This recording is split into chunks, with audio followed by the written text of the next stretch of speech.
Good evening everyone, and it's that time of night again, time for the bedtime story. And tonight's one is called The Trouble with Dragons, and it's by Debbie Glory. Now look, here we've got Fraser, and Fraser's come for bedtime story tonight because I think it was Frankie the other night. So Fraser is sitting on my knee all ready to listen to tonight's story. I love this book. It's a really good one, and it's got fabulous illustrations. So that's why I've got it turned around this way so you can see. Look at that. Oh, and here we've got Fraser too. Look at that. The trouble with dragons is dragons make dragons.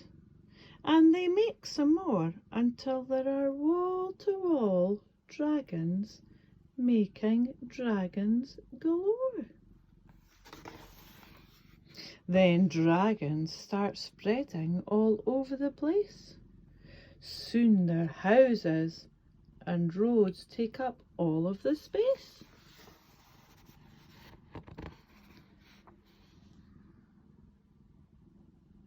Dragons eat all the food and drink all the drink and use everything up without stopping to think. They also throw parties and make lots of noise, and they leave a huge mess after playing with their toys. Dragons chop down forests which melt both the poles and puncture the atmosphere full of big holes. Dragons blow out hot air, which makes everything hotter and hotter and hotter until all the snow melts and the ice turns to water.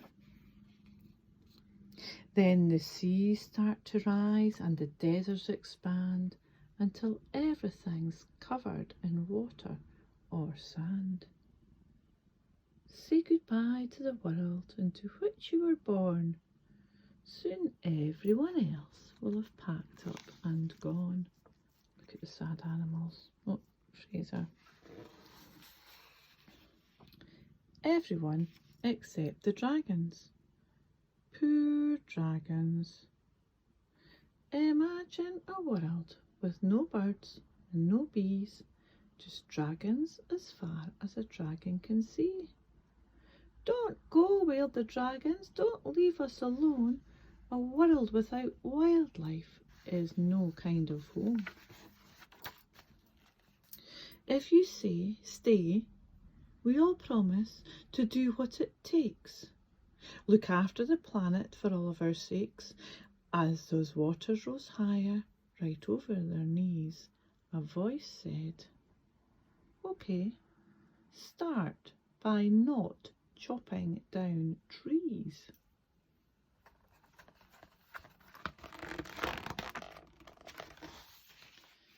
Then all of the animals chimed in with advice, from the greatest of elephants to the smallest of mice.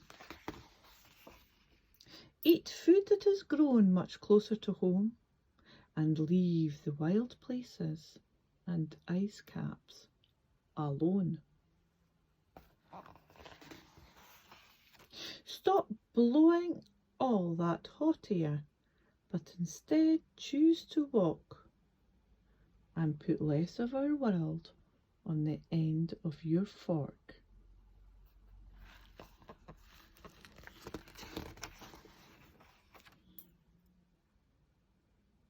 Respect all Earth's creatures and cherish the land.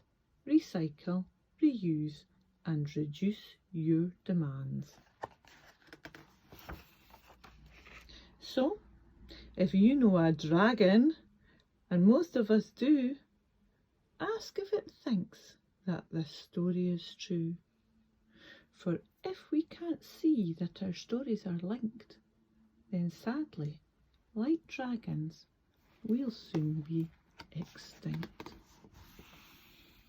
So there you go. Now that story is a very, very clear message about looking after our planet. and I hope you enjoyed it. Fraser's gone away off.